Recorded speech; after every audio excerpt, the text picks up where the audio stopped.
Bonsoir à toutes et à tous. Nous consacrerons la dernière partie de cette émission à vos questions SMS, Internet et réseaux sociaux. C'est de toute évidence le deuxième épisode du ras-le-bol fiscal qui commence. Le président Hollande a réaffirmé hier que les impôts n'augmenteront pas d'ici la fin du quinquennat. Ce sera évidemment impossible en ce qui concerne les impôts locaux. Les dotations de l'État baissent et même avec de la bonne volonté, les collectivités locales ne pourront pas amortir totalement le choc toutes seules. Nous avons intitulé cette émission « Impôts locaux, vous n'y couperez pas ». Et voici les invités qui ont accepté de participer à ce C'est dans l'air en direct. Christine Cardellan est journaliste, directrice de la rédaction de l'Expansion. Vous retrouvez aussi dans l'Express qui titre cette semaine « Impôts, la grande révolte ». Vous venez par ailleurs de publier chez Robert Laffont « Alexis ou la vie aventureuse du comte de Tocqueville ». Marc Fiorentino est spécialiste des marchés financiers, associé au site monfinancier.com. Votre dernier livre, Faites sauter la banque, est lui publié chez Stock. Vincent Drezet est secrétaire général du syndicat national solidaire finances publiques. Rappelons qu'il s'agit de la première force syndicale de la Direction générale des finances publiques. Vous êtes l'auteur d'une société sans impôt. Je précise que c'est avec un point d'interrogation.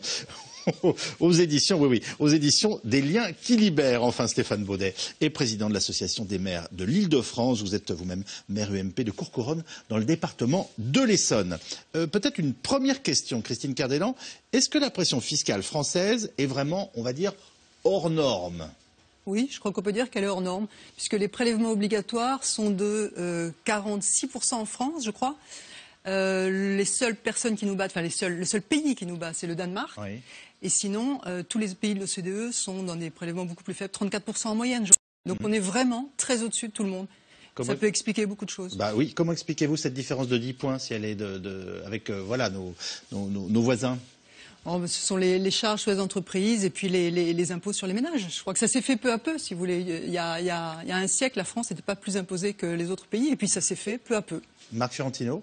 Il faut savoir qu'on a une progression, et là il faut d'entrée sortir du débat politique, puisque là on a eu... On fera de tout, de la technique, de l'explication, du local. On a eu une hausse des impôts qui a été forte avec le gouvernement Sarkozy, avec Fillon, puis aujourd'hui effectivement une explosion. On est passé de 43,9 quand même en 2011 à 46,1 à peu près en 2014, donc ce sont des chiffres. Il faut bien se rendre compte qu'on parle de chiffres qui sont des chiffres absolument faramineux. Quand on fait, alors il y a un indice qui était publié par le journal Forbes, qui s'appelait le Tax Misery Index, l'indice de la misère fiscale. Et il faut savoir que sur l'indice de la misère fiscale, qui est un indice comme un autre, mais qui prend la somme de tous les taux d'imposition de tous les impôts. C'est-à-dire qu'on met côte à côte la TVA, l'impôt sur le revenu, l'impôt sur les sociétés, les cotisations. On pourrait appeler la vraie facture, en quelque sorte. Oui et non. Je dirais, ça donne une bonne indication de l'ensemble des taux d'imposition, y compris les cotisations sociales. C'est d'ailleurs ce qu'on appelle les prélèvements, les prélèvements fiscaux. Eh bien, on est à 170 si on accumulait tous les taux. Pour vous donner une idée, les États-Unis sont à 110. Si vous voulez, on prend par exemple 52% pour l'impôt sur le revenu, la tranche maximale, ou 45, ça fait 45. Vous prenez 30 pour l'impôt sur... Donc vous cumulez tout ça, on était à 170. Pour vous donner une idée, les États-Unis sont à 110, l'Allemagne à 105 et le Qatar à 20. Alors, j'entends bien. Avant que Forbes réussisse à me faire pleurer sur la situation des plus favorisés, il faudra un peu de temps. Mais ce qu'il faut retenir dans cette idée-là, c'est quoi? C'est pour tout le monde. Quand vous dites les plus favorisés, non, c'est pas du tout. Là, on a pris la tranche supérieure. Mais bien évidemment, on est à 170 si on prend toutes les tranches supérieures. Mais globalement, si vous prenez la moyenne, on est largement au-dessus de la plupart des pays. Est-ce que, comme Christine Cardellan, vous nous dites oui, en France, on est dans une situation hors norme? Hors norme. Et il faut quand même le dire. C'est-à-dire moi, ce qui m'amuse, c'est qu'on est en train de se dire, le gouvernement a fait une avancée extraordinaire, il dit qu'il ne va pas augmenter les impôts. Mais il faut se rendre compte qu'on est à des niveaux d'imposition qui sont des niveaux d'imposition de massacre fiscal. On est à des niveaux complètement délirants. On a passé le cap de l'insoutenable, il faut le dire. Alors les Français... Mais c'est quoi, excusez-moi, qu'est-ce qui est délirant et c'est quoi le cap de l'insoutenable? Faut fixer les variables, si je peux dire.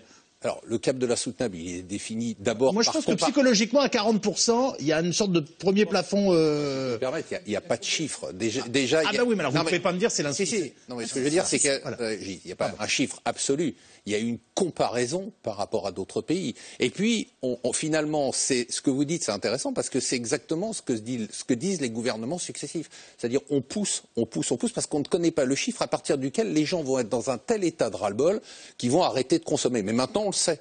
On a passé la ligne rouge. Les entreprises n'investissent pas, les ménages ne consomment pas, Et puis aujourd'hui, on a soit un exil fiscal, mais qui est marginal, on va peut-être en parler. Dans le dossier de l'Express que vous avez supervisé, il y a quelque chose qui m'a beaucoup frappé, c'est qu'apparemment, on dit qu'il y a plus de temps d'exil fiscal, mais qu'il y a de la dissimulation en France aujourd'hui. C'est-à-dire que il y a deux formes. À mon avis, il y a un exil fiscal intérieur, c'est-à-dire. C'est exactement l'expression employée. Alors, je pense que ce n'est pas de la dissimulation. Il y a même une autre forme pire d'exil fiscal, c'est le fait de moins se battre pour gagner plus d'argent. Oui. C'est le cas de certaines entreprises et le cas de gens qui ont le potentiel.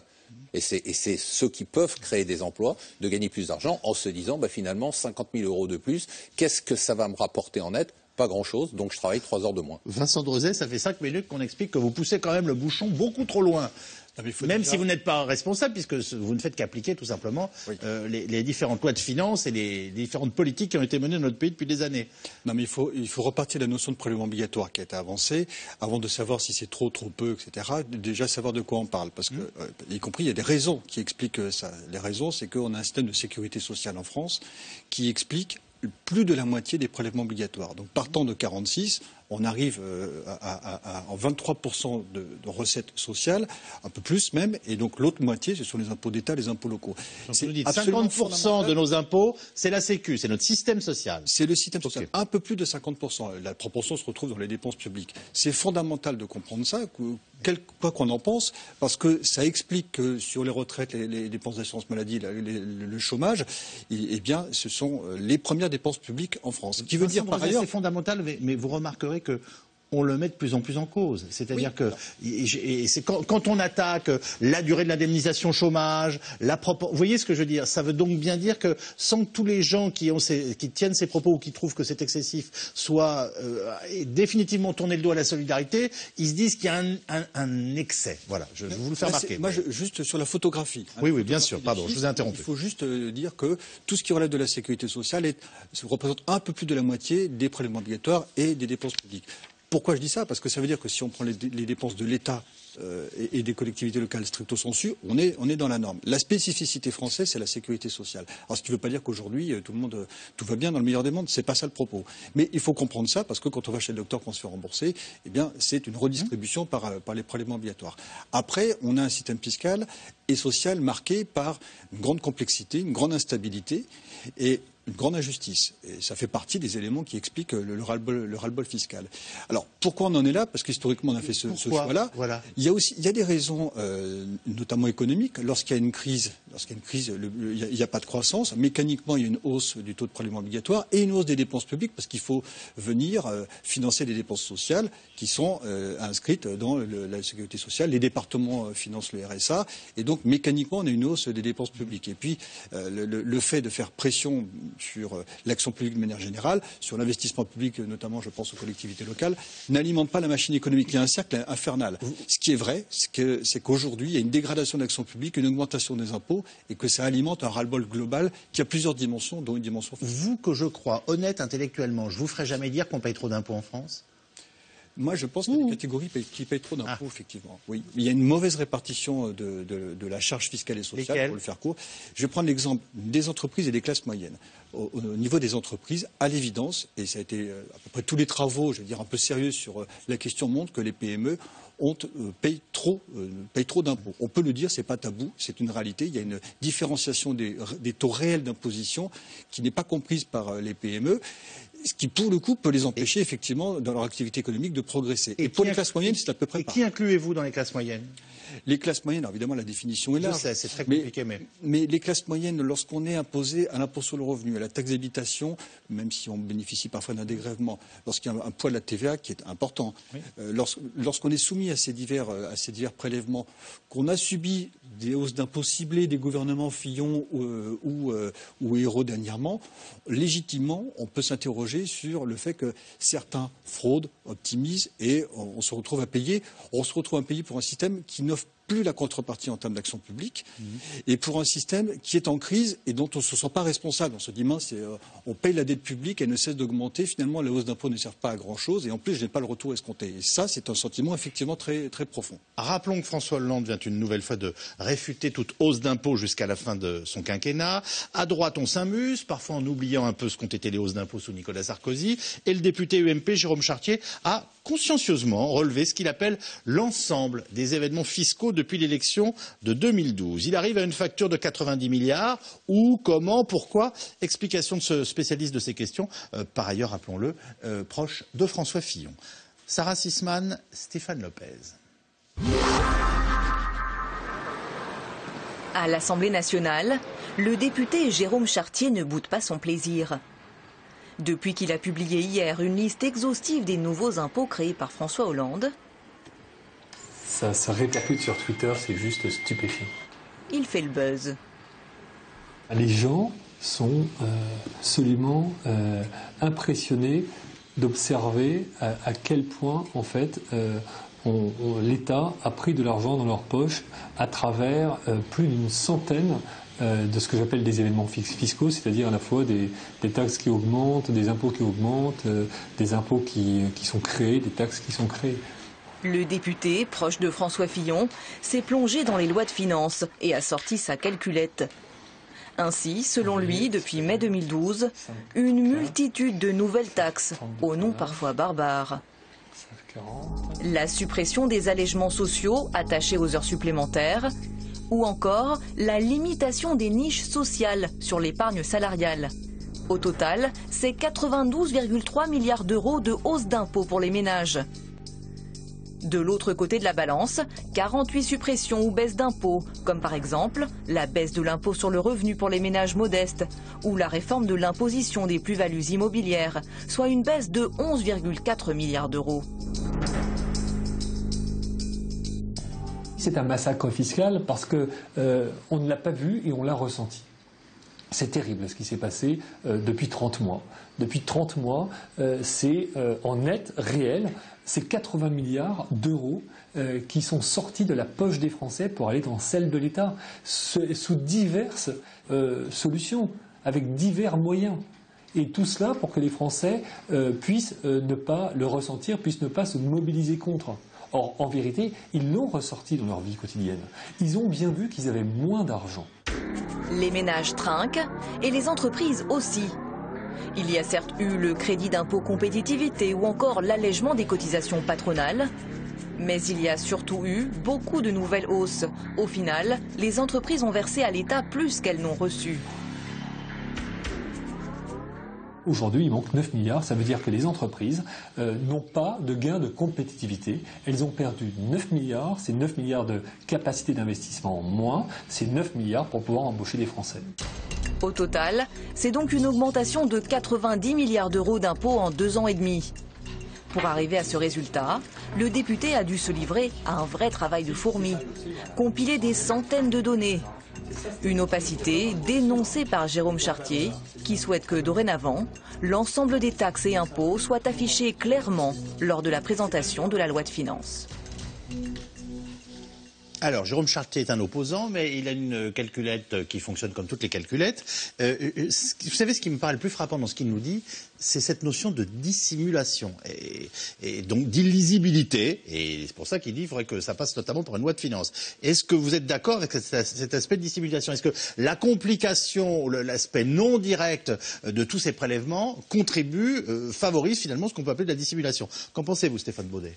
Bah, évidemment, enfin, je veux dire, ce qui impacte en réalité les habitants qui peuvent pas comprendre en réalité ce que l'on appelle les taux de prélèvement obligatoires. Enfin, je veux dire, c'est tellement complexe, vous le disiez vous-même, ça regroupe tout un tas de matières sur lesquelles on est loin d'être tous des spécialistes. Ce qui compte à la fin, c'est ce qui nous reste pour vivre. Et on constate tous, quelle que soit notre catégorie, que d'année en année, si on a un salaire qui a stagné ces dernières années, notre capacité à vivre mieux, c'est vraiment dégradé. Et je veux dire, c'est très sensible. C'est ça qui favorise le ras-le-bol. C'est-à-dire que comme on est dans une situation de crise morale, de crise économique, de crise systémique, qu'on n'a pas le moral en l'occurrence, et qu'en plus on se rend compte que chaque année on a de moins en moins d'argent pour emmener ses enfants en vacances, quand encore on peut les emmener, ou que de l'autre côté de l'échelle, on a au Resto du Cœur 20% d'inscriptions supplémentaires chaque année, on se dit que forcément il y a un impact sur l'ensemble de la société française. Donc oui, après est-ce que c'est dissimulé, est-ce que c'est pas dissimulé? Je veux dire, ça dépend aussi de notre capacité à analyser les chiffres, à regarder ce que l'on paye. Mais c'est vrai que la multiplicité des sources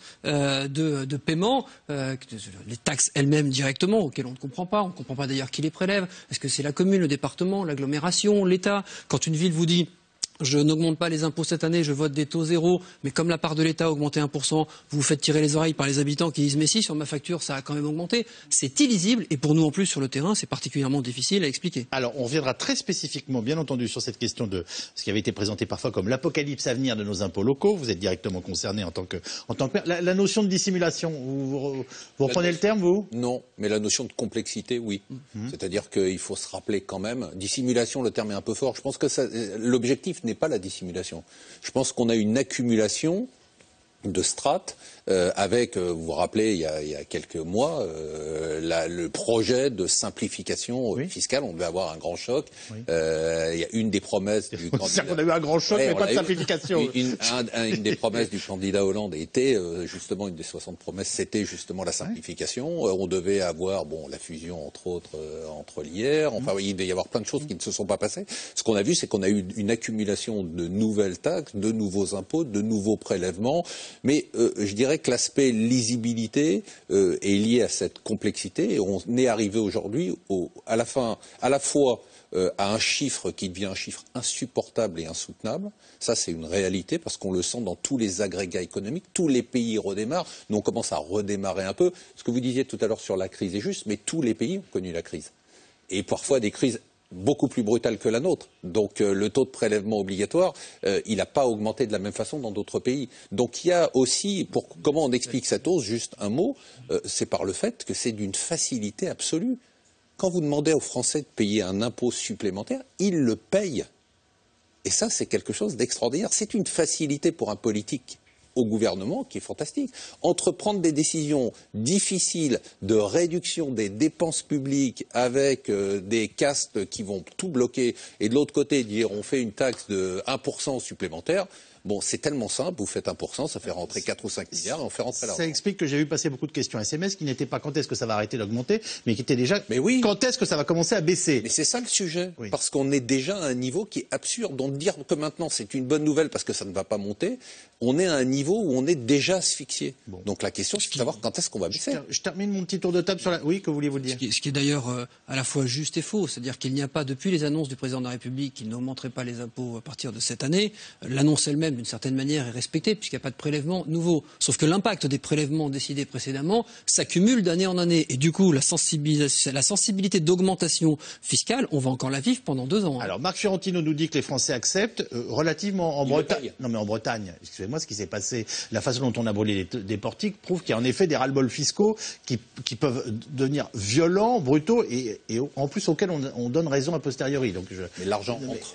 Et ça, ce qui mérite un bon gros débat. Les Français ont très peu de dettes vis-à-vis de l'administration fiscale, alors que dans d'autres pays comme la Grèce, on a 96 milliards d'euros qui sont dus par les Grecs à leur administration fiscale qui ne payent pas. Nous, on doit avoir une dette qui est extrêmement limitée. C'est vrai. Ce qu'on appelle le taux de recouvrement spontané, c'est-à-dire les gens qui payent bon an mal an, je dirais, est exceptionnellement élevé en France. C'est vrai, il avoisine, il est supérieur à 98,5% pour ce qui est de l'impôt sur le revenu. Supérieur à 98,5%. Oui. Alors, ce qui ne veut pas dire qu'il n'y a pas de excusez-moi, mais alors, pardonnez-moi, je dis à nos téléspectateurs, bravo. Non, mais, et éventuellement à vous aussi, parce que vous le recouvrez bien. Mais oui, parce que l'administration j'entends bien, organisée, etc. Mais ce qui est vrai, c'est qu'il faut différencier deux choses. C'est ce qu'on appelle le civisme fiscal, c'est-à-dire je respecte mes obligations déclaratives en termes de paiement, et le consentement à l'impôt. Je n'en reviens pas. 98,5%. Oui, c'est le recouvrement qui se fait comme ça. Mais on a dans les services, et ça rejoint la question de la dissimulation entre guillemets, des gens qui payent leur impôt, même s'ils disent en termes de consentement, ça s'effrite. Et c'est ça ce mouvement qui est inquiétant.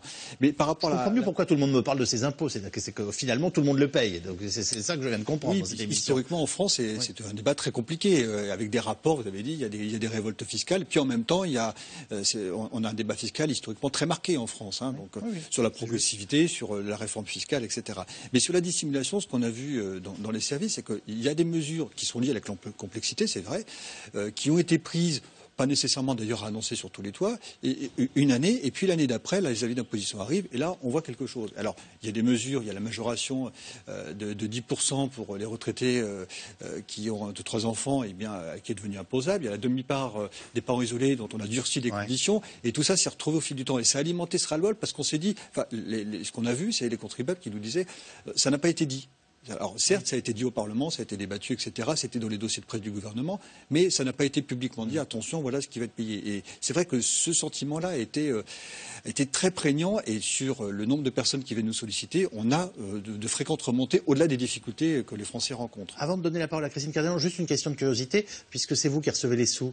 Qu'est-ce que vous en faites après? Ce que je veux dire, c'est vous donnez tout à Bercy. Voilà, une fois que la cagnotte est réunie, vous donnez tout à Bercy. Enfin, vous comprenez ce que je veux dire? Ça repart très vite, les sous. La somme en tant que telle, elle reste où, quand et elle va où? Les prélèvements obligatoires n'arrivent dans les caisses de l'État, si je dis, ou la sécurité sociale, que pour être distribués. Il faut rappeler que sur le revenu total des Français, et vous avez raison de dire qu'il a stagné, c'est d'ailleurs une des causes du ras-le-bol, c'est que le revenu net moyen depuis 1995 évolue de manière inférieure à l'inflation.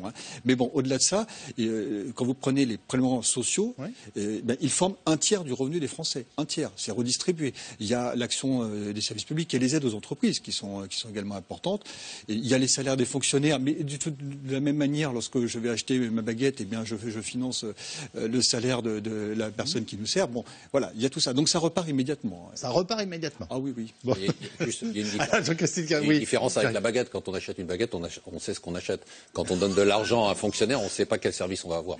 Mais l'éducation, la route, les infrastructures, la justice, la police, on peut multiplier les exemples. Oui. Et d'ailleurs, si ces services étaient privés... si une baguette nous plaît pas, on va ailleurs. Mais là, la qualité du service qu'on a, on ne peut pas la maîtriser. Alors, elle se dégrade et je serais intéressable sur le sujet pour la DGFiP, c'est certain, mais il y a une contrepartie. D'ailleurs, c'est bien un des problèmes du débat fiscal, c'est qu'on ne met jamais assez l'accent sur la contrepartie qui existe et dont on bénéficie tous les jours. Alors, on va en reparler.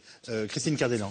Alors, d'abord, la contestation, elle monte. C'est-à-dire que peut-être sur l'impôt sur le revenu, ça paye à 98 et des poussières, mais il y a par exemple en ce moment un mouvement qui s'appelle les libérés de la sécurité sociale, qui sont de plus en plus nombreux. C'est des milliers de gens. Ça m'a beaucoup surpris. Voilà, c'est des gens qui se réunissent dans plusieurs villes de France et qui se présentent en disant voilà, moi je dois 18 000, moi je dois 25 000, moi je dois 40 000, parce qu'ils ne veulent pas payer leur cotisation retraite et leur cotisation maladie.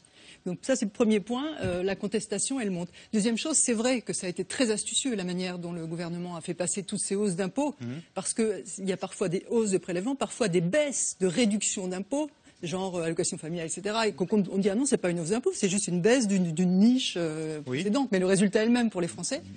Donc d'où le calcul de Chartier. D'où le calcul de Chartier. Absolument. Cela dit, justement, Chartier, il a une petite part de mauvaise foi quand même, parce que lui, ce qui compte, c'est il dit voilà, il y a une hausse d'impôt, mettons, de 5% de tel impôt, et il le compte sur l'année 2013, où il a démarré, sur 2014, sur 2015. Quand l'Express a fait le même, enfin pas le même, on a fait un dossier cette semaine sur le sujet, nous on arrive à 70 milliards de hausse d'impôt, dont la moitié était déjà sur le quinquennat Sarkozy. Nicolas Sarkozy. C'est-à-dire que, mais c'est vrai que le résultat c'est le même, c'est une accumulation qui fait qu'aujourd'hui il y a un ras-le-bol fiscal. Mais la mauvaise foi est de dire que c'est seulement Hollande. Cela dit, c'est son rôle. J'allais vous dire, c'est son rôle d'opposant d'essayer de faire le bilan pour dire avec nous ça sera différent la prochaine fois. Faudra nous convaincre. Son travail est intéressant, non pas par le montant. Je suis assez d'accord parce que sur le montant, il est très discutable. Parce qu'il est vraiment. C'est essayé de traduire tout. C'est la liste.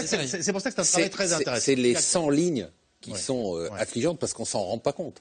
C'est-à-dire qu'on s'aperçoit, j'ai lu ça et puis je me suis dit, tiens, ça et ça et ça et ça, et c'est cette accumulation. Le chiffre au bout, exactement. C'est intéressant, il y a 8 pages d'augmentation, il y a 2 pages de baisse quand on imprime le dossier. C'est marquant. Alors, j'ai pas pris ma question SMS, pourquoi les socialistes préfèrent-ils plomber d'impôts notre économie plutôt que diminuer nettement les dépenses de l'État? Est-ce que vous venez de nous suggérer, en évoquant les hausses d'impôts sous Nicolas Sarkozy, que c'était kiff-kiff? C'était kiff-kiff. On ne peut pas mettre tout le monde. Essayons d'être. Après, on décide pour qui on vote et pourquoi on le fait, et ça induit l'acceptation des hausses d'impôts ou pas. Mais est-ce que c'est pas un peu facile de les mettre dos à dos? Il y a des proportions ou pas?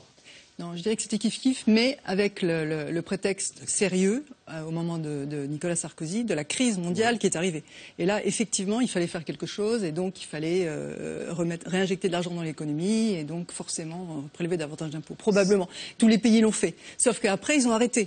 Alors que nous, on continue. C'est contesté par des gens qui disent on a réinjecté de l'argent auprès de nos banques et est-ce qu'on devait le faire dans de pareilles proportions? Mais vous avez tout à fait raison. Une bonne partie des hausses d'impôts s'explique aussi par cette crise majeure à laquelle on a été confronté. Vous vouliez ajouter quelque chose? Oui, parce qu'on a réinjecté massivement de l'argent public. Ça a contribué d'ailleurs à la hausse de la dépense publique et de la dette publique. Et une partie de la dette publique vient, en France comme dans d'autres pays de l'OCDE, du fait qu'on a injecté l'argent public pour essayer de soutenir l'activité économique, en tout cas officiellement, pour essayer de réinjecter des liquidités liquidités parce que le marché interbancaire a été paralysé à un moment donné. Enfin voilà, et tout ça a contribué objectivement à dégrader les comptes publics dans la plupart des pays de l'OCDE. Il faut rappeler aussi au passage, parce qu'on parle un peu de dette publique, on a parlé de crise également tout à l'heure. L'origine de la crise, alors on peut s'affronter là-dessus, mais c'est pas nécessairement le poids de la dette publique. Il faut rappeler la crise des subprimes, la façon dont c'est arrivé, la pression sur le pouvoir d'achat des Américains qui se sont endettés. Il faut rappeler que l'endettement privé est particulièrement élevé, il est même plus élevé en France dans les autres pays de l'OCDE que l'endettement public, et que sur fond de déréglementation financière, il y a eu cette fameuse crise des subprimes qui s'est propagée parce que la déréglementation financière a fait en sorte qu'il y avait des titres pourris. Je ne veux pas vous faire mal, vous avez des impôts toxiques à Courcouronnes? Non, j'en ai pas, mais enfin moi c'est un coup de bol alors. Je suis pas spécialiste, je suis pas un spécialiste, mais je ne sais pas si on peut comparer. J'ai des économistes autour de moi, ils vont me rassurer, si on peut comparer la dette privée de la dette publique. Hein. Par rapport au discours parce que c'est le même débat que celui de la dette des collectivités avec la dette de l'État. C'est-à-dire que nous, dans une collectivité, quand on emprunte pour construire un gymnase ou pour réparer une école. Moi, j'emprunte pas pour payer les taux de ma dette. Hein. Ou les intérêts de ma dette. Donc c'est pas tout à fait la même chose. La dette privée, c'est aussi de la dette à l'investissement, c'est de l'acquisition de patrimoine, c'est de l'acquisition de véhicules roulants, etc., etc.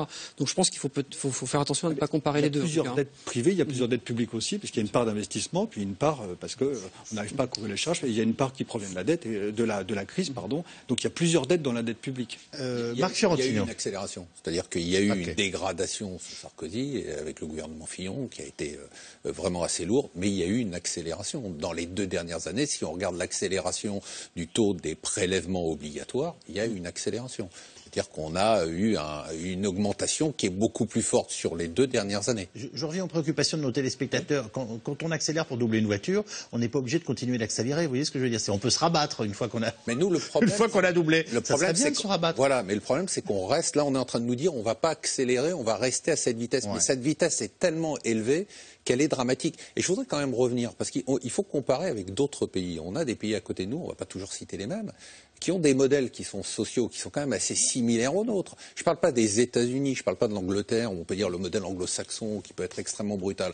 Le modèle allemand, ce n'est pas un modèle d'une grande brutalité. Il y a quand même une habitude d'équilibre budgétaire. Il y a eu des périodes difficiles, mais la règle, et la crise ou pas crise, on est en déficit budgétaire depuis 40 ans. Et ça n'a pas attendu 2008. C'est-à-dire on a tiré en permanence avec des dépenses publiques qui étaient absolument délirantes. Et là où je suis tout à fait d'accord avec vous, un modèle social sur lequel, un jour ou l'autre, il va falloir prendre des décisions. C'est-à-dire que ce que vous êtes en train de dire, et vous avez raison, c'est qu'aujourd'hui, on n'a pas les moyens de notre modèle social. Donc soit on continue à avoir les dépenses sociales qu'on a, et on aura une taxation qui sera complètement délirante comme celle qu'on a aujourd'hui, soit on modifie le modèle social. Vous venez d'utiliser les propos de Vincent de Rozay dans un sens qui n'était pas tout à fait le sien. Si ce n'est qu'il a eu l'honnêteté de nous rappeler que voilà, la moitié de nos impôts, c'est vrai que c'est une notion importante, c'est, on va dire au sens large, le social dans notre pays. Je crois pas que on aura des questions à se poser sur la structure du financement, donc nécessairement, également probablement sur la façon dont on gère la dépense publique. Il n'y a pas de tabou, même pour un syndicaliste de Bercy, à parler des dépenses publiques. Simplement, ce qu'on voit, c'est que la pression, on parlera peut-être de la Commission européenne, parce que ça a fait partie du débat, a accéléré la dégradation des comptes publics dans un certain nombre de pays, dont la France, la Grèce, le Portugal, etc. Et n'a pas résolu le problème. Et là, on est quand même dans cette impasse. Juste une chose, je termine avec mon dossier Chartier, parce que c'est quand même très intéressant ce qu'il a fait. On l'a dit, quand il nous dit ces hausses d'impôts, ça devrait faire partie de la loi de finances, pour que les choses soient plus claires. Oui, non, vous êtes d'accord? Enfin, ça doit être... Mais elles en font partie. Mais ce qui est vrai, c'est qu'il y a quelques années, il y avait une habitude qui était de pondre des niches fiscales dans des lois qui étaient les lois outre-mer. Oui, X ou Y. Voilà. Et ça a été, il y a quand même une progression. Ça a été rassemblé dans la loi de finances. Par contre, le système fiscal étant complexe, c'est pas évident d'expliquer une loi de finances aux citoyens. Et là-dessus, il y aura peut-être un saut qualitatif, mais ça, je laisse ça aux responsables politiques, c'est aussi leur rôle. Et maintenant, les prédictions de Gilles Carrez, président de la Commission des finances à l'Assemblée nationale. Il avait annoncé une énorme hausse d'impôts locaux en 2016. C'est d'ailleurs ce qui va tout à fait arriver. En ce qui concerne dans sa bonne commune du Perreux, plus 6% cette année. Quand l'État baisse ses dotations aux collectivités locales, la pression fiscale se reporte-t-elle automatiquement sur les impôts locaux? Même les élus locaux socialistes disent aujourd'hui refuser, je cite, un transfert d'impopularité fiscale. Maxime Vauthier et Arnaud Fora. Peu avant 10 h ce matin, Michel Vernier, député socialiste, battait le pavé d'un pas décidé. Je ne sais pas du tout quelle heure il est là. Oh, ça va. Le trésorier de l'Association des maires de France n'a pas de temps à perdre. Il est attendu à Matignon et espère faire reculer le Premier ministre sur la baisse des dotations annoncées de l'État aux collectivités locales. Il faut que le Premier ministre comprenne qu'il faut qu'il continue à nous aider à l'investissement. Sinon, il y aura un effet sur l'emploi. Je l'ai dit, il y aura un effet sur la croissance. On évalue à 0,2, 0,3 points quand même. Donc voilà, l'exigence, elle est là. L'exigence des maires, portée en partie par cet élu socialiste, revoir le calendrier fixé par l'État pour économiser quelques milliards sur le dos des maires. En 2015, l'État prévoit de réduire l'aide apportée de plus de 3 milliards d'euros. Pareil pour 2016, comme pour 2017. Sur les 3 prochaines années, ce seront donc plus de 11 milliards d'euros de moins dans les caisses des collectivités locales.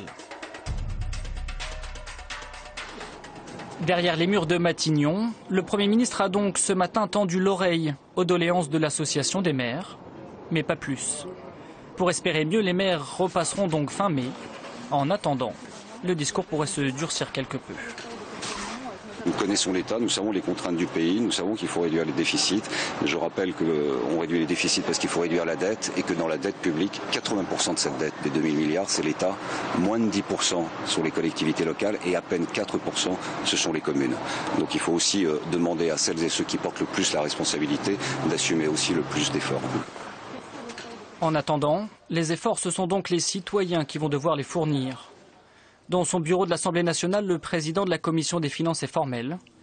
La baisse des dotations entraînera une explosion des impôts locaux, inévitable selon lui lorsque, comme dans sa commune du Perreux, on débute l'année 2015 avec un trou dans le budget de près d'1 million d'euros. Ce que je reproche à l'État, c'est peut-être moins de diminuer les dotations. Il le fait trop rapidement, mais je trouve qu'il a raison de le faire, mais il le fait beaucoup trop brutalement. Mais en même temps qu'il diminue les dotations, il impose des dépenses supplémentaires. Donc, dans notre comptabilité au Perreux, on a d'un côté 600 000 euros de moins de recettes, et il nous impose 400 000 euros de plus de dépenses sur la réforme des rythmes scolaires. Donc, on démarre l'année 2015 avec une impasse de 1 million. Alors, à partir de là, bon, on se creuse la tête, on fait des efforts, on va d'abord faire des économies, mais nous sommes dans une commune où déjà la dépense par habitant est de 40% inférieure à la moyenne. Donc on dépense beaucoup moins que la moyenne des communes. Donc c'est difficile de faire des économies quand vous dépensez déjà beaucoup moins que les autres. Résultat, une hausse de l'impôt local de 6% votée en 2015 pour les habitants du Perreux. Dans sa commune du Guéret, dans la Creuse, Michel Vernier, lui, ne prévoit pas de forte augmentation de l'impôt local. Mais il se sait lui aussi contraint par la baisse des dotations et devra choisir entre endetter sa ville ou mettre un coup de frein à la croissance des entreprises locales. Les entreprises locales qui sont venues me voir déjà à plusieurs reprises, moi, depuis le mois d'octobre, elles me disent, monsieur le maire, qu'est-ce que vous allez faire l'année prochaine et quand allez-vous le faire? Parce que notre carnet de commandes qu'on avait avant en 6 mois, 7 mois, 8 mois, aujourd'hui il est à 2 mois. C'est-à-dire que dans 2 mois, on n'a plus de boulot. Donc qu'est-ce que vous faites au niveau de vos routes? Qu'est-ce que vous faites au niveau de vos trottoirs? Qu'est-ce que vous faites au niveau de vos bâtiments? Et il faut qu'on leur réponde. Et moi, je leur dis, je souhaite continuer à investir de la même façon. Mais si c'est la seule solution pour ne pas endetter la ville davantage, eh bien, je serai obligé de diminuer l'investissement. Et eux me répondent, eh bien, nous, on sera obligé de licencier. Vous voyez, c'est quand même pas réjouissant tout ça. Selon l'Association des maires de France, la baisse des dotations de l'État pourrait menacer près de 70 000 emplois à travers toute la France. Alors, on va détailler tout ça, parce que ça touche finalement à la vie quotidienne des Français. Des maires, on dit qu'on a de plus en plus de difficultés à en trouver pour aller scolter un boulot qui n'est pas toujours facile. Bon, apparemment, vous êtes d'accord. Avant de rentrer dans ce détail, on a une question générale qui nous est posée par un téléspectateur qui est « Mais c'est quoi cette partie de cache-cache entre État et collectivité? C'est pas moi, c'est l'autre. » Je me mets à la place de nos téléspectateurs. Il y a aussi cette impression permanente. C'est quand même assez gênant. Christine Cardellan. Oui, surtout depuis la loi de décentralisation, donc en 82. L'État a transféré vers les collectivités locales un certain nombre de responsabilités au niveau des routes, de la construction des routes, au niveau des écoles aussi, je crois, et n'a pas toujours donné en même temps les dotations qui correspondaient. Donc l'État en a profité pour se débarrasser de quelques dépenses. Et puis lui, son budget est resté identique, ça veut dire qu'il a dépensé ailleurs. Oui. Et par contre, les collectivités, elles sont obligées d'assumer ces nouvelles dépenses qui se rajoutent donc à leur budget initial. Oui, parce que la démocratie, ça marche quand même avec les impôts, en tout cas en règle générale. En l'occurrence là, on a un soi-disant grand mouvement démocratique, mais sans le transfert d'impôts qui va avec. Exactement. Les résultats, alors bon, ça n'explique pas tout, mais les collectivités locales, depuis donc 82, ont embauché 410 000 personnes. 410 000 personnes, indépendamment de celles qui quand même ont été transférées de l'État vers les collectivités. Et ça, c'est monstrueux, parce que 1% de plus d'agents dans les collectivités, c'est 560 millions, je crois, supplémentaires de dépenses. Global en France. Et quand ces gens, alors c'est peut-être être un peu attaqué le maire de Courcouronne, mais quand c'est un grand je n'en doute pas. Mais quand les gens travaillent 3% de moins que la moyenne des gens qui travaillent en France, alors je ne sais pas si c'est 3% de moins par rapport aux 35 heures ou par rapport au nombre d'heures réelles qui doit être un peu plus que ça, et bien là ça fait 1 milliard de dépenses en plus. C'est-à-dire que non seulement on a trop embauché dans les collectivités, mais en même temps, les gens qui travaillent dans les collectivités travaillent moins qu'ailleurs. Donc résultat, ça coûte très très cher. Alors, donc il y a une responsabilité de l'État, mais il y a aussi responsabilité des collectivités elles-mêmes. On va essayer de voir un petit peu les responsabilités des uns et des autres. Comment vous faites le tri ? Bon, sur les responsabilités, elles peuvent être partagées, mais enfin, en même temps, comme on a transféré des compétences, il fallait bien mettre en face les hommes et les femmes qui allaient s'en occuper. Enfin, on est entre nous, vous êtes aussi des habitants dans vos communes. Si demain matin, votre maire vous explique qu'il n'y a plus d'ATSEM dans vos écoles maternelles, vous allez être les premiers à râler. Absolument. C'est ça la réalité. En revanche, on a assez souvent l'impression qu'il y a un peu beaucoup de monde qui travaille dans les jardins. Vous voyez ce que je veux dire ? Non, c'est bizarre. En même temps, avec des tondeuses qui sont peut-être pas toujours d'une extraordinaire efficacité. J'en sais rien. Il y a des villes qui sont très propres, il y en a qui ne le sont pas tellement. D'accord. Donc ça dépend. C'est aussi le pouvoir politique local et c'est aussi la demande des habitants et la capacité des maires dans leur propre commune à faire que leur ville soit agréable à vivre, propre ou pas propre. Ça c'est un choix. Sur la mienne, elle est très très propre. J'en suis très fier. Les habitants sont contents. On est en train de nous interroger gentiment sur ce qui n'empêche pas qu'il y ait de grosses difficultés liées à ces transferts qu'on va détailler, mais on se dit qu'il y a aussi évidemment forcément une sorte d'électoralisme qui est lié tout simplement aux employés municipaux. Non, alors ça, je vais vous dire, ça, je pense qu'il faut arrêter. Les emplois sociaux dans les collectivités, il n'y en a pas 50. Il y a éventuellement les animateurs dans les écoles et il y a éventuellement la restauration et les ménages. Sur le reste, on a des fonctionnaires qui sont sur des grilles administratives, on ne recrute pas forcément n'importe qui, on ne les paye pas n'importe comment et on est particulièrement encadré. Je pense qu'il faut arrêter avec le mythe on engagerait juste pour faire plaisir aux uns et aux autres. Si je prends le seul exemple de ma commune, au passage, j'ai 20% d'emplois temps plein dans moins en 5 ans. Donc les efforts, les maires ont commencé à les faire quand même. D'ailleurs, quand vous évoquez le nombre de fonctionnaires, à vous énerver, non, pas encore. Mais quand vous abordez, comme l'a fait la Cour des comptes en pointant du doigt ce que l'on appelle le bloc communal, sans expliquer aux gens que le bloc communal, ce sont les communes, mais aussi l'intercommunalité. C'est vrai. L'augmentation des fonctionnaires dans les dites collectivités, on oublie qu'il y a un truc qui s'appelait la loi Chevènement en 1999, qu'on nous a poussé avec des carottes financières, l'État a constitué ces agglomérations sans nous obliger à faire des transferts de compétences et des transferts de personnel. Donc on est un tout petit peu schizophrène dans cette affaire. L'État nous a poussé à recruter. Donc on n'est pas tout seul. Je crois qu'il faut être capable de le rappeler. Les impôts vont augmenter de combien à Courcouronne cette année ? Aucun, zéro. J'ai augmenté 3 fois les impôts en 14 ans de mandat. Donc chacun va avoir ses solutions pour essayer de s'en sortir. Et là où je rejoins, pour l'instant pas, mais le sujet pour moi ne va pas se poser comme cela. Les augmentations d'impôts locaux, il y en aura. Et d'ailleurs, la déclaration, je ne sais plus quel socialiste vous évoquiez tout à l'heure, sur le ras-le-bol fiscal, que d'une certaine manière l'État nous déconcentre, c'est ça. C'est-à-dire que la solution, c'est on ne veut pas de transfert d'impopularité fiscale. C'est exactement ça. C'est-à-dire qu'au lieu de faire les économies difficiles qu'il faudrait aller faire dans des grands ministères que d'aucuns avaient appelés des mammouths il y a quelques années, on nous renvoie à nous, avec justement cette espèce de schizophrénie qui consiste à nous filer de plus en plus de compétences, de plus en plus d'obligations d'agir sur le terrain, avec une clause de compétence générale par ailleurs, que nous, on doit utiliser.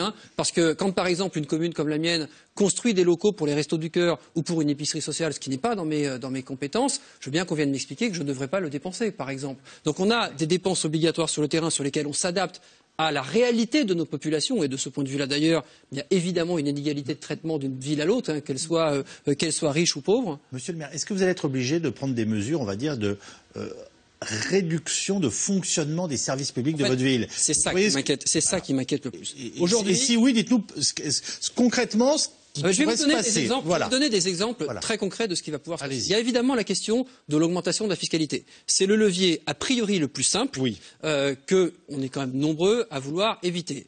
Ça arrivera dans la plupart des cas, mais on veut l'éviter. Mais que vous n'éviterez pas. Mais en tout cas, pour l'instant, je réussis à l'éviter. On verra combien de temps on tient. Je vous le dis, le budget 2016 encore, le budget 2017, moi je ne sais pas le boucler à court couronne.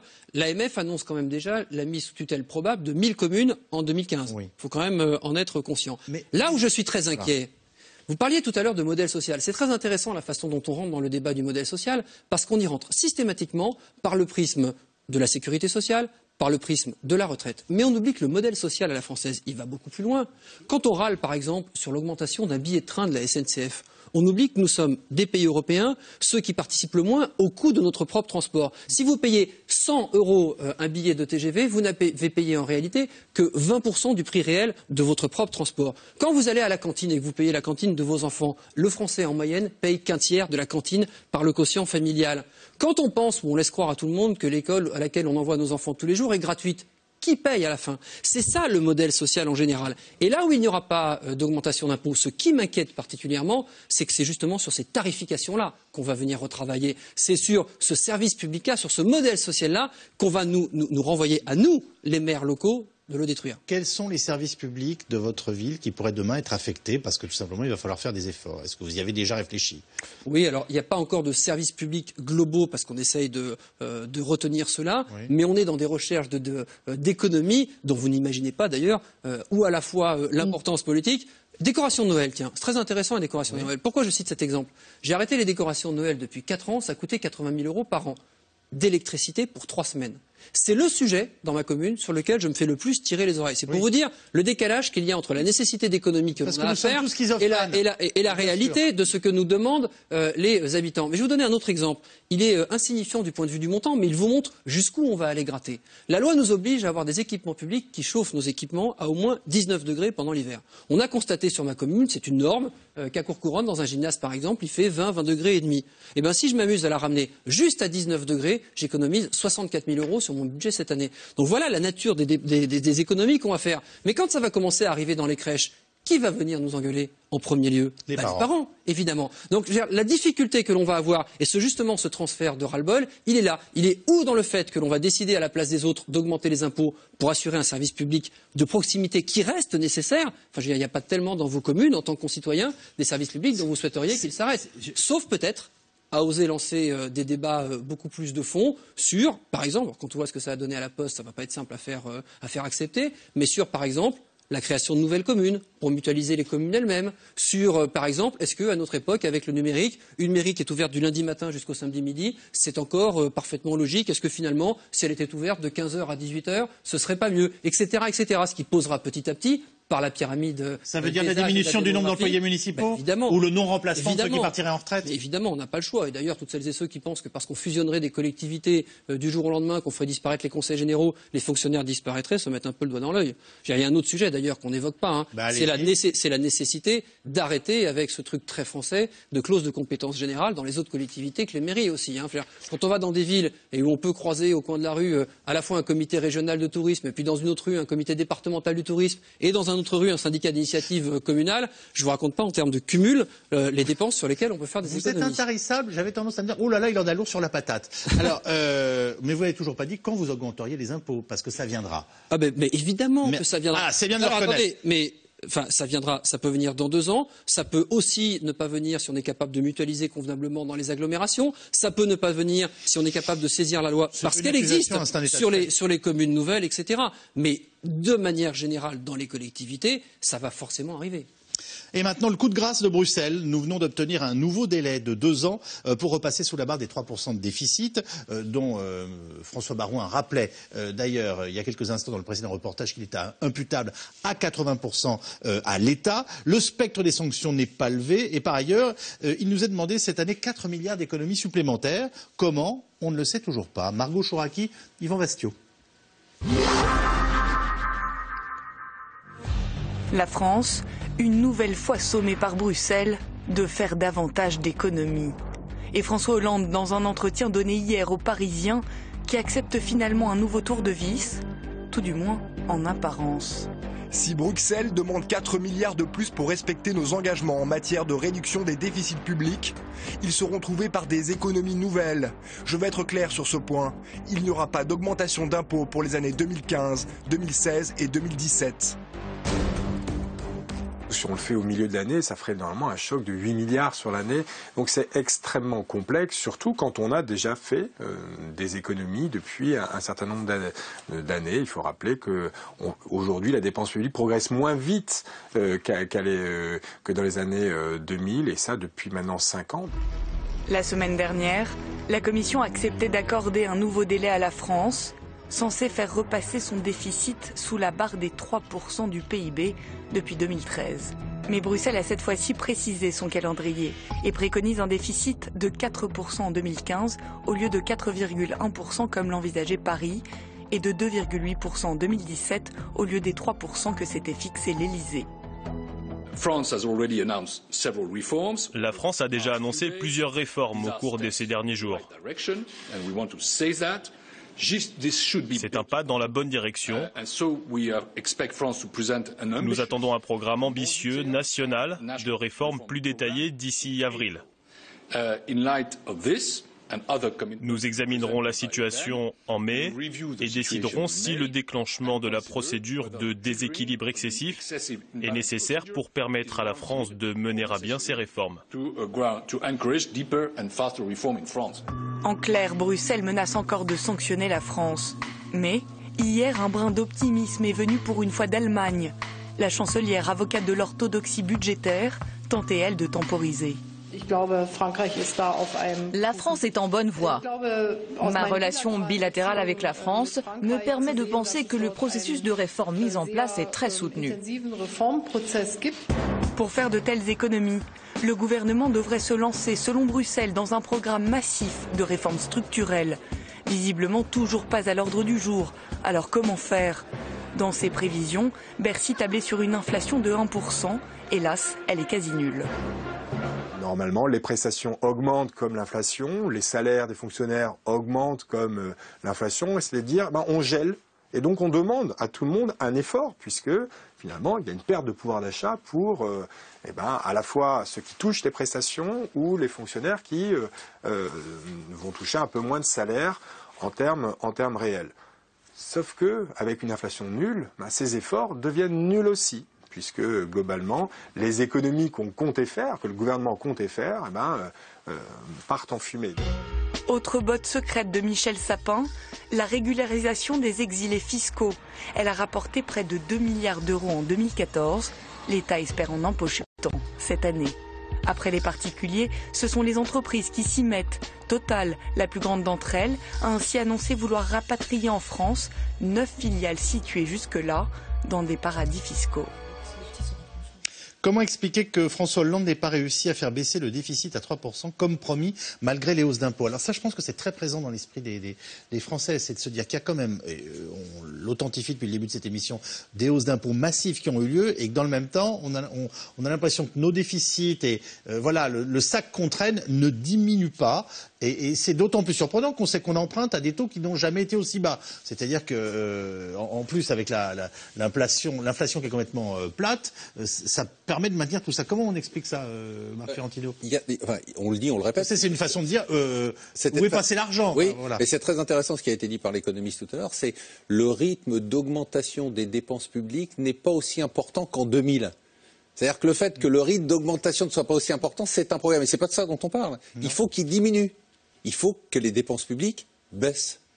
Donc on est aujourd'hui dans une problématique où si on n'a pas de réduction des dépenses publiques, c'est une équation qui est extrêmement simple, à 2 ou 3 inconnues, mais c'est quelque chose qu'on fait en 6e. C'est-à-dire on a des dépenses, on a des recettes, et puis il faut essayer d'équilibrer tout ça. On a quand même un problème, si, mais c'est pas beaucoup plus compliqué.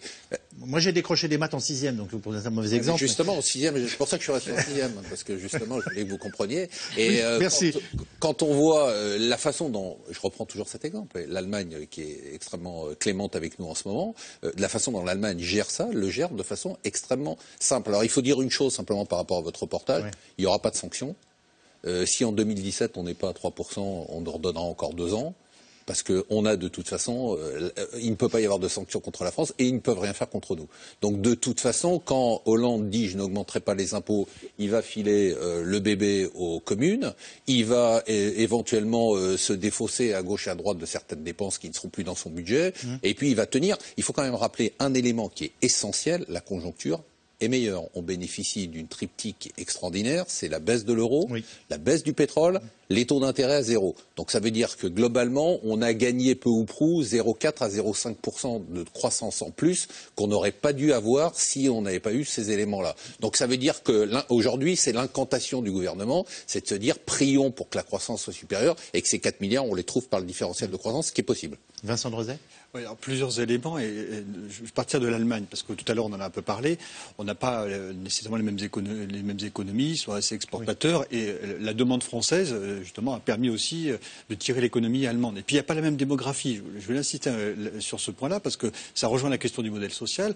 On a un taux de natalité qui est parmi les plus élevés des pays européens. On a aussi des personnes âgées en nombre et c'est une demande qui est adressée au modèle social. Vous parliez de crèche tout à l'heure, c'est le point clé. Et c'est intéressant de dire que puisqu'il faut des places en crèche, sauf à faire précisément comme en Allemagne, ne pas faire de crèche ni d'école maternelle. Parce que c'est aussi un choix. Comme ça, les femmes travaillent pas. Et comme ça, les femmes travaillent pas. Comme ça, les femmes ne travaillent pas. Puis avec une démographie qui est nettement moins favorable qu'à la France.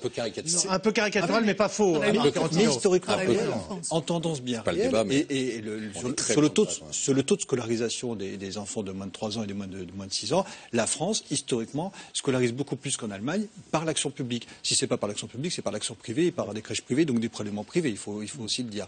Donc c'est vrai que de ce point de vue-là, il y a des points de comparaison qu'on ne peut pas faire. Enfin, les économies allemandes et françaises ne sont pas nécessairement les mêmes.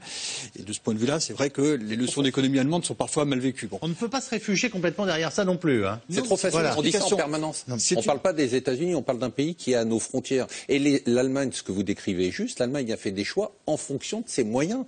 C'est-à-dire que quand vous dites qu'ils ont fait des sacrifices, ils ont fait des sacrifices parce qu'il y a des moments où on ne peut pas se payer certains services et donc il faut être dans une cohérence. On est dans l'incohérence la plus totale, c'est-à-dire qu'on cherche à avoir un modèle qui est ce que vous décriviez tout à l'heure.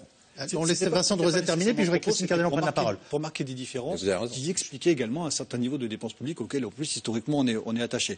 Simplement sur la dette, il y a plusieurs facteurs qui ont expliqué la dette. Il y a eu des allègements d'impôts importants pendant les années 2000, il faut le dire, ça a coûté parce que ça n'a pas lancé la machine économique.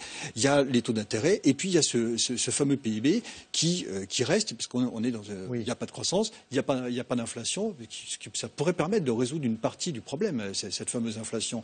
Et au-delà de ça, je voulais dire que les institutions internationales, notamment le FMI ou la Banque mondiale, l'OCDE également, sont en train de découvrir que la dépense publique joue un rôle économique positif. Je ne suis pas en train de dire qu'il faut laisser filer à 60-70% du PIB de la dépense publique en France, mais c'est une leçon d'économie qui est assez intéressante de dire que ça joue un rôle économique positif et un point de dépense publique rapporte plus en croissance économique que ça ne coûte. Christine Cardellan, et on passe aux questions SMS. Oui, il n'y a pas que la France et l'Allemagne. Il y a des pays comme la Suède qui avaient 57% de dépenses publiques par rapport au PIB et qui ont réussi à descendre à 50%.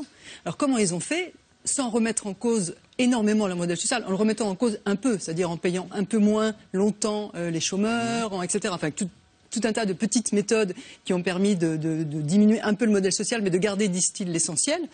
Mais ils l'ont fait par une réflexion collective importante. C'est-à-dire ils ont vraiment tout mis à plat et discuté et ils ont réussi à impulser des choses intéressantes.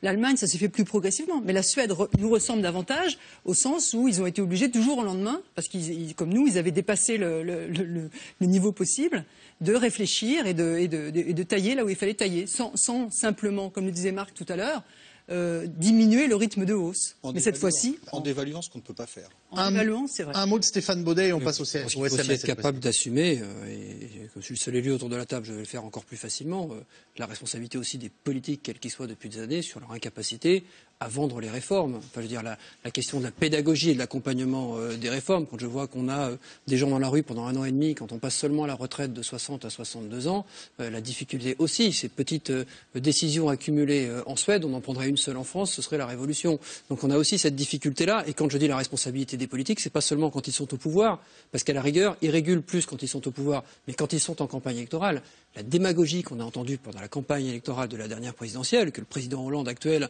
a pris comme un boomerang très très vite, se retrouve aussi dans l'augmentation du déficit de ces derniers mois, de ces dernières années. Ça compte. Il y a une responsabilité politique aussi. On passe aux questions SMS.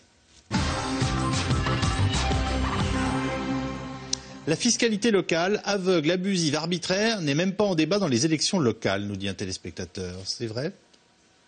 Oui, le débat local, oui, c'est vrai. Aujourd'hui, oui, c'est vrai. Enfin, oui. Le débat local aujourd'hui. Après, les adjectifs utilisés, on ne peut pas les utiliser, mais si on parle de l'élection départementale, qui pour l'instant n'intéresse pas forcément les Français, avec des candidats qui essayent de se débattre sur une campagne où on leur dit que les départements vont plus exister et qu'il faut se maintenir, où le nom d'un conseiller général unique passe à 4 personnes, ça s'appelle des conseillers départementaux. Enfin, oui, il n'y a pas que ce sujet-là qu'on n'aborde pas dans cette campagne. Hein, le FN présente des candidats partout, mais quel est leur programme sur la fiscalité des départements ?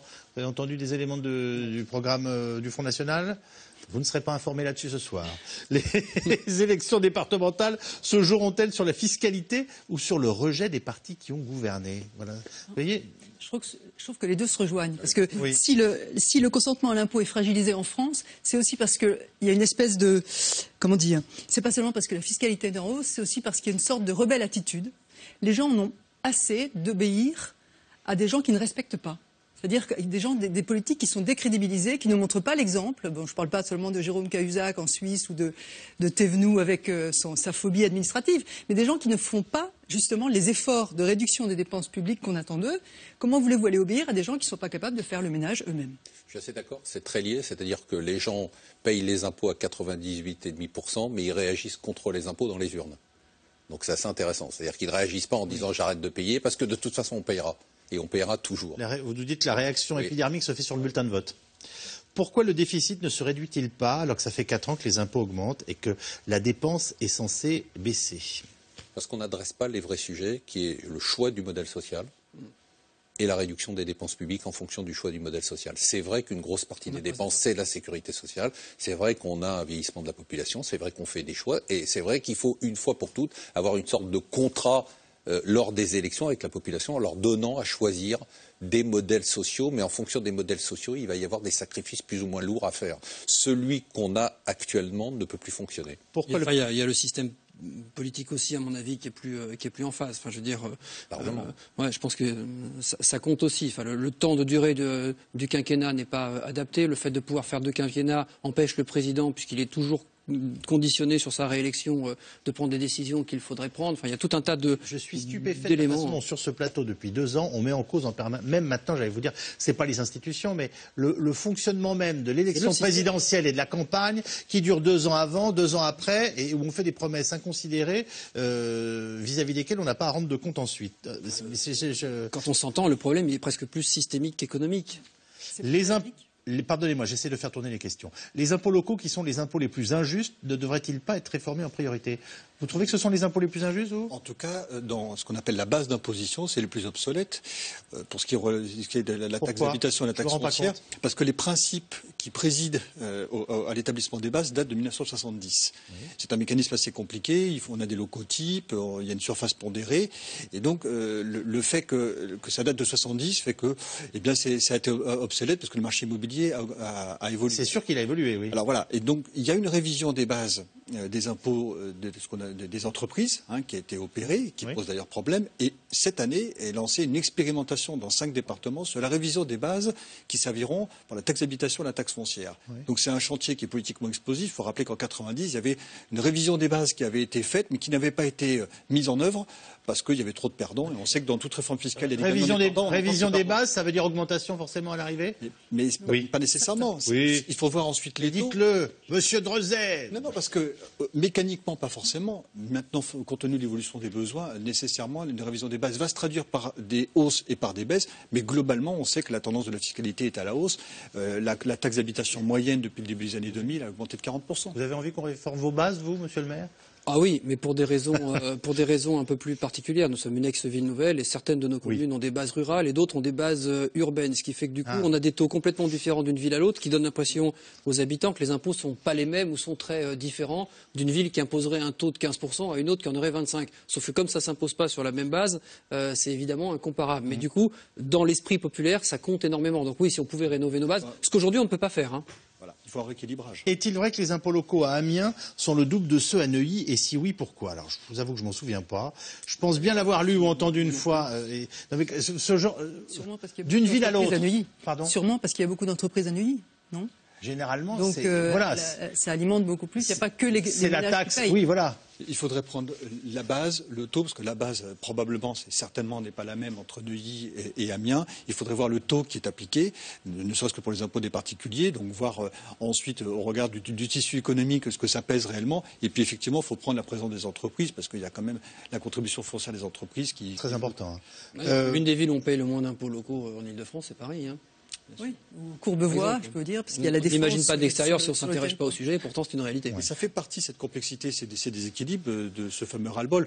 Moi, je précise juste que le ras-le-bol est assez global, il est économique, social, puis il y a une dimension fiscale, et il y a une dimension également sur ce qu'on appelle les dépenses contraintes, hein, à la fois les impôts, mais aussi les coûts de transport, les coûts de logement, etc. Stéphane Bollet, la prochaine est pour vous. Pourquoi ne pas inciter les communes, notamment les plus petites, à fusionner, et les élus y sont-ils favorables? C'est ce que je disais tout à l'heure. Il y a une loi qui a été adoptée il y a quelques années qui s'appelle la loi des communes nouvelles, qui commence à s'appliquer en province parce qu'ils ont une culture intercommunale plus ancienne que la nôtre, centenaire quasiment d'ailleurs, sur tout ce qu'on connaissait sous la forme de CIVOM ou de CIVU pour organiser les ordures ménagères, la distribution de l'eau, etc.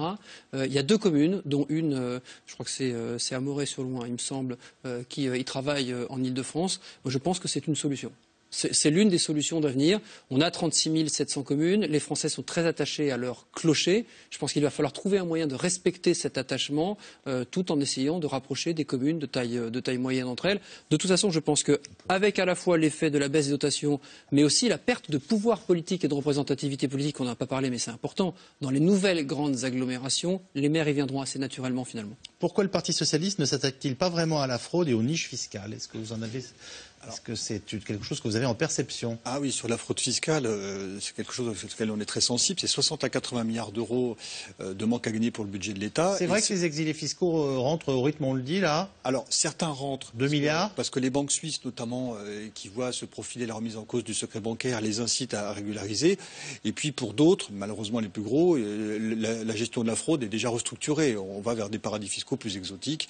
Ah oui, et c'est géré peut-être à distance de la Suisse, mais en tout cas, bon. Mais ce qui est vrai, c'est qu'il y a eu quand même un mouvement, parce qu'on parle beaucoup d'échanges automatiques d'informations. J'allais dire enfin, parce que ça fait longtemps que ça devrait être mis en œuvre, parce qu'on a des procédures de contrôle très nationales et une fraude internationale. La fraude fiscale, c'est quand même une vraie menace pour la démocratie, parce que quand l'argent vraiment dissimulé s'en va, ce sont en effet les classes moyennes qui le prennent en plein visage. On ne peut pas ne pas remarquer que l'extrême droite augmente dans notre pays. Enfin voilà, je pense que ce sont des choses qui sont liées. Hein. Le coût de la fraude fiscale, c'est à peu près le déficit budgétaire d'une année, pour le dire schématiquement. Donc il y a un vrai enjeu financier, mais également démocratique. Et les niches? Alors, les niches fiscales, c'est autre chose, c'est l'optimisation, c'est légal, mais ce qui est vrai, c'est que ça ajoute à la complexité. Il y a des déséquilibres parce que c'est utilisé notamment par ceux qui ont les moyens, et maintenant ça s'est vu. On n'arrête pas de dire qu'on pourrait en supprimer la moitié, dites franchement. Oui, c'est schématique, mais c'est schématique ou un peu vrai, voire beaucoup? Mais c'est sans doute même très vrai, mais il faudrait une revue des finances. Si on en supprimait la moitié, ça serait une augmentation d'impôts. C'est-à-dire que dans la liste des 100 augmentations d'impôts, il y a eu des réductions ou des annulations de niches fiscales. Donc il faut savoir que toutes les niches fiscales, d'abord, ne sont pas totalement inutiles. Il faut juste les simplifier. Mais il y en a qui sont très importantes. Le crédit impôt recherche, une augmentation d'impôts. Voilà. La traduction réelle, c'est celle-là. Mais si on veut rendre le système plus simple, plus lisible, il faudra nécessairement revoir le nombre de niches à la baisse.